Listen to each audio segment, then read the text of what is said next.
Mörg félagslið á Íslandi eiga tilkall sem besta handboltalið Íslands. Sagan löng og glæsileg og árangur hér heima og í Evrópukeppnum stórbrotinn. 7 karlalið hafa verið tilnefnd sem besta handboltalið Íslands. Í lokin stendur aðeins 1 uppi sem það besta. Nú hefst handboltalið Íslands.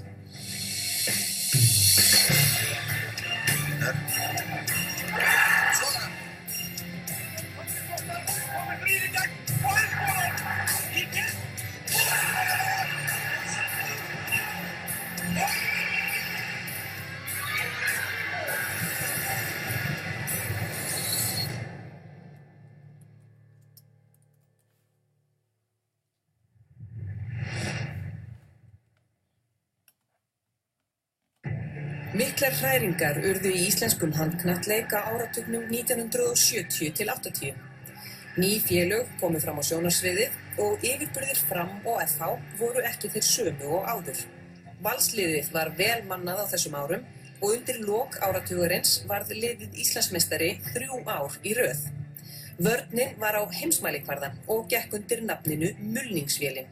Mulningsvélin fékk nafnið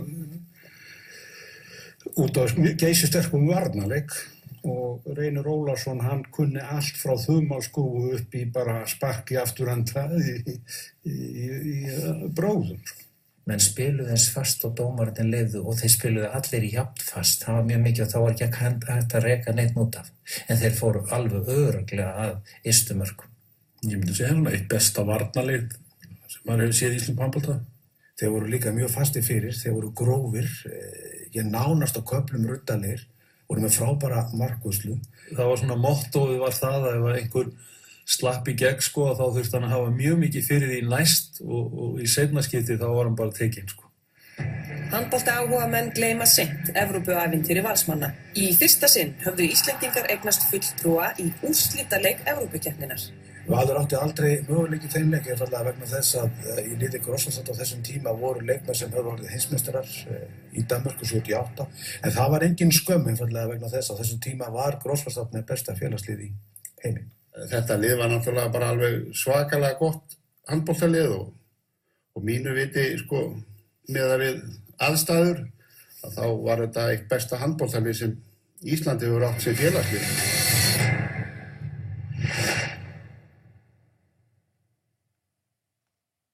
Á 7. og 8. áratugnum má segja að Fram, Valur og FH hafi einokað íslenskan handbolta.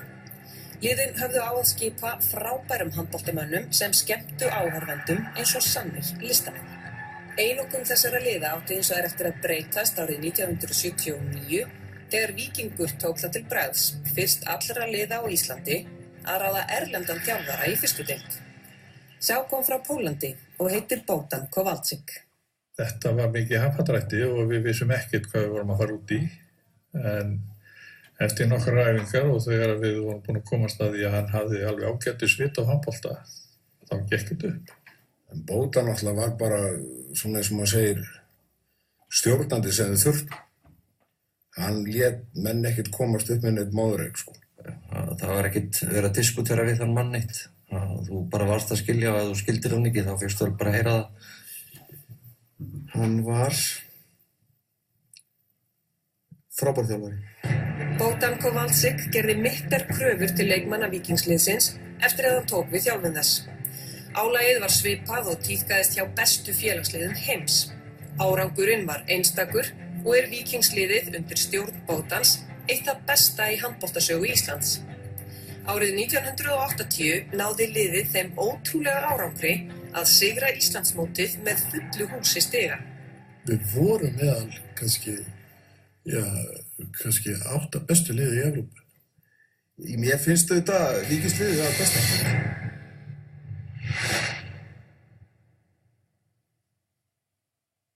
Geir Hallsteinsson af mörgum talinn einn snjallasti handknattleiksmaður Íslands fyrr og síðar. Geir bjó yfir einstakri skottækni sem gladdi áhorfendur bæði hér heima og í Vestur-Þýskalandi en þar lék Geir sem atvinnumaður með Göppingen. Hann hætti keppni 1981 og tók þá við þjálfun FH-liðsins. Undir stjórn Geirs varð FH-liðið ógnarsterkt. Geir Hafsteinsson var ástæðan fyrir því að ég fór að spila handbolta. Hann var náttúrulega goðsögn og gríðarleg stjarna þegar ég var ungur. FH náttúrulega bara kafli í íslenskri handboltasögu.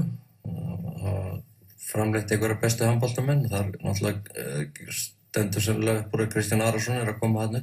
Stjáni, það var einn af okkar bestu aðalhliða leikmönnum, bæði í vörn og sókn og var einn af betri handboltamönnum bara Íslands og Evrópu. Kjarni FH-liðsins hafði spilað saman í gegnum yngri flokka félagsins með góðum árangri. Undir stjórn Geirs Hallsteinssonar komst liðið í fremstu röð og er án efa eitt besta félagslið Íslands fyrr og síðar. Frábært lið, eitt besta félagslið sögunnar. Þarna voru afburðarleikmenn, fyrst og síðast 2 afburðarmenn, Kristján Arason og Þorgils Óttar Matthíasson. Þorgils á nokkuð svafa, besti línumaður sem Ísland hefur nokkuð sem átt og Kristján Ara líklega besti alhliða leikmaður okkar Íslendinga í vörn og sókn. Þetta lið hefði getað náð alveg gríðarlega langt ef það haldið áfram. Þannig að ég er ekki nokkur vafa það að þetta lið hefði þess vegna getað orðið Evrópumeistari, en það er nú bara þetta stóra lið, sko.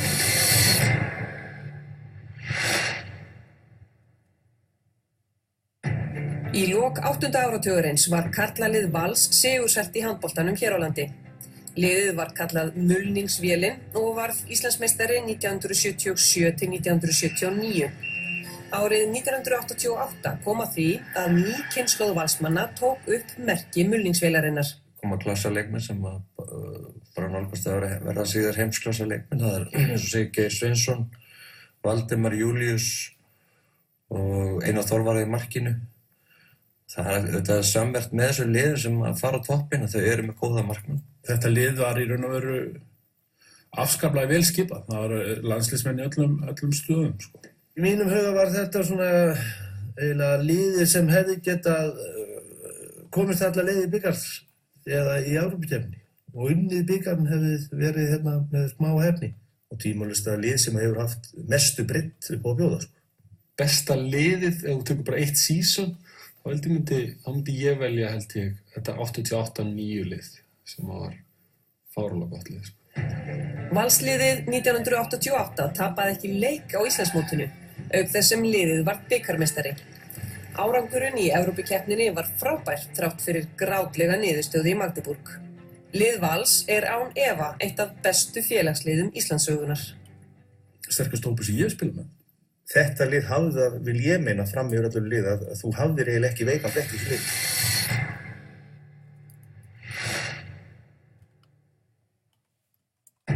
Karlalið Vals var sigursælt á 10. áratugnum.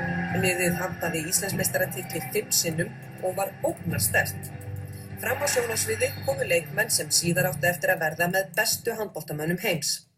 Jón Kristjánsson, Geir Sveinsson, Guðmundur Hallkelsson voru svona akkerinn. Ingi Rafn, örugglega vanmetnasti leikmaður bara handboltans og voru upphafi. Svo var þarna, ungu kálfarnir, þeir voru ennþá, Óli Dagur, Valgarð Thoroddsen, Sigfús Sigurðsson og fleiri voru ennþá bara rétt skriðnir yfir tvítugt. Það þarf náttúrulega fyrir að bókum Óla og bara hans árangur. Bara óneitanlega einn af 3 bestu handboltamönnum sögunnar bara í heiminum. Þetta var klárlega lið sem er eitt af besta í sögunni, gríðarlega hæfileikaríkir leikmenn og náttúrulega með mann innanborðs sem síðan varð besti handboltamaður sem heimurinn hefur nokkuð sem eignast, en það var ekki í spilanum á þessum tíma, það kom síðar. Lið Vals árið 1995 var blanda af reynslu og mörgum af efnilegustu leikmönnum sem komið hafa fram á Íslandi. Lið Vals er eitt af þeim bestu. Ég hefði viljað sjá þetta lið vera óbreytt til 98. Þá hefði ég viljað sjá og þá líklega hefði þetta verið besta lið félagslið sögunnar. Svona mínum að því sennilega sterkasta félagslið sem við séð á Íslandi á þessum árum 95-96 lið í Val, þessi 2 ár var lið frábært. Þetta 95 lið, að það er eiginlega lið aldarinnar, myndi ég segja.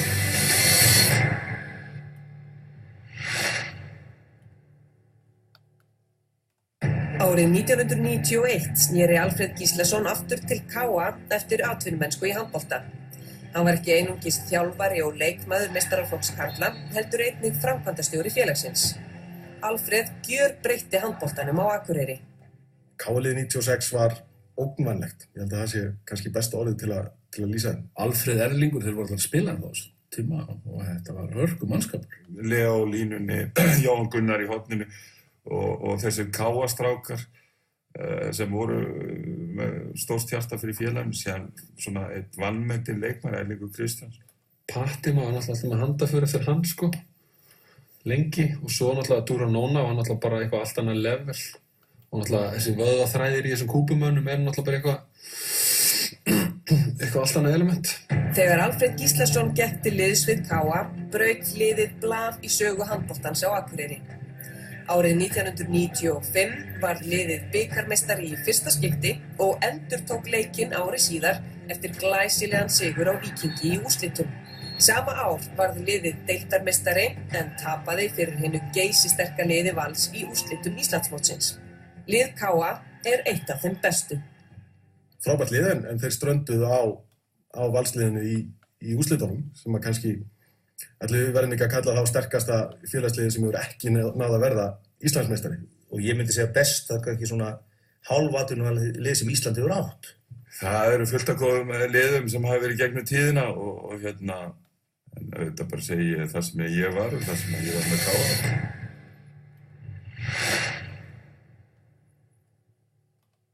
Árið 1943 urðu Haukar Íslandsmeistarar í fyrsta sinn. 57 árum síðar, árið 2000, hampaði karlalið félagsins loks Íslandsmeistaratitlinum aftur eftir langa bið. Mikill fögnuður braust út meðal Haukamanna í leikslok og þurfti engan að undra. Sigurganga Hauka var rétt að byrja. Þetta voru eldri leikmenn, margir hverjir í Haukaliðinu. Halldór Ingólfsson, Óskar Árnason, Bjarni Frostason og svona í bland við svona stráka héðan og þaðan. Ég kom úr Val, Rúnar Sigtryggsson hafði náttúrulega akureyringur og hafði verið í atvinnumennsku og svo vorum við með Alexander Sjamkuts sem frábæran línumann. Þetta var svona vel samsett lið. Nú Viggo þjálfari, komið svona metnar ákveðin svona, kemur betur á Þýskalandi inn í þetta og reyna að fara langt í Evrópukeppnum og gott bakland, nýtt hús hjá Haukum. Mjög fjölhæfi leikmenn og vel skipulagt lið. Það voru góðir leikmenn í þessu lið og þetta að mínu viti eitt besta lið sem við höfum átt frá árinu 2000. Á árunum 2001 til 2010 var karlalið Hauka 7 sinnum Íslandsmeistari og 3 sinnum bikarmeistari. Haukaliðið 2001 var bæði Íslands- og bikarmeistari, auk þess sem liðið komst í undanúrslit Evrópukeppninnar. Lið Hauka eitt af þeim bestu. Þetta svona eitt af betri liðunum og gaman að heyra það sé valið eitt af bestu liðunum. Og við spilaði held ég bara við öll bestu liðin í Evrópu á þessum tíma og vorum alveg að standa í þeim, þannig að þetta var mjög gott lið. Já, ég held að vera svona með betri lið sem hafi verið.